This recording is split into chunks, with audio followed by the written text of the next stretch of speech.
కన్య రాశి వారికి ఎలా ఉండబోతుందంటారు? తప్పకుండా అమ్మా. కన్యా రాశి వారికి శత్రువుపై విజయం అని చెప్పవచ్చును. చక్కటి ఉద్యోగం లభిస్తుంది, చక్కటి ఆరోగ్యం కనబడుతుంది. ఓకే. కొంతమేర హెల్త్ సమస్యలు అయితే ఉన్నాయి, లేవని కాదు.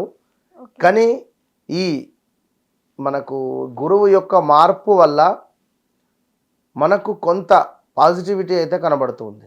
సో సప్తమాతు శనేశ్వరుడు అయితే కొంత ఇబ్బంది అయితే ఉంటుంది. మ్యారిటికల్ లైఫ్లో కానీ చేసే వ్యాపారంలో కానీ ఇబ్బందులు అయితే ఉండబోతున్నాయి. కానీ గురువు మీకు 10వ భావంలో ఉండడం వల్ల చక్కటి ఉద్యోగం లభించే పరిస్థితి ఉంది. దీంతో పాటుగా సమాజంలో పేరు ప్రఖ్యాతలు చక్కగా కనబడుతున్నాయి. అదేవిధంగా రావాల్సిన ధనం వచ్చేటువంటి పరిస్థితి ఉంది గురువు యొక్క మార్పు వల్ల. ఇంకను ఈ యొక్క కన్యా రాశి వారికి సొంత ఇంటి కళ ఏదైతే ఉందో అది నెరవేరేటువంటి పరిస్థితి ఉంది.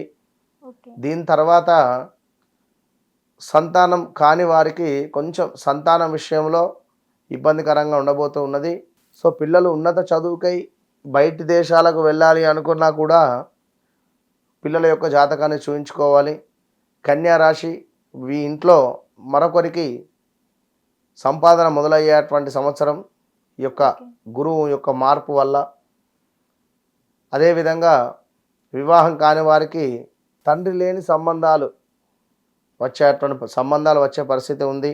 కొంతమేర భార్యాభర్తలలో అన్యోన్యత లోపించి ఇద్దరికి కూడా గొడవలు జరిగే ఛాన్సెస్ ఉంది.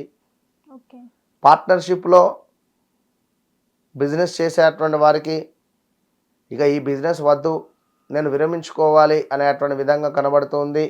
అదేవిధంగా ఈ యొక్క గురువు యొక్క మార్పు వల్ల కన్యా రాశి వారికి మరీ ముఖ్యంగా చేసేటువంటి వ్యాపారం ఏదైతే ఉందో వ్యాపారంలో కొంత ఇబ్బందికరమైనటువంటి సిచ్యువేషన్స్ కనబడుతున్నాయి.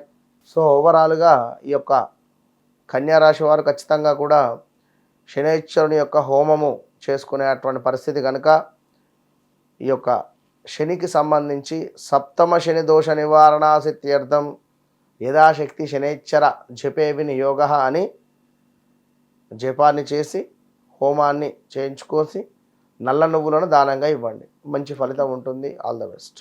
థ్యాంక్ యూ గురుగారు. మహాదేవ. సో చూసారు కదా గురువుగారు ఎంత చక్కగా మనకి వివరించారో.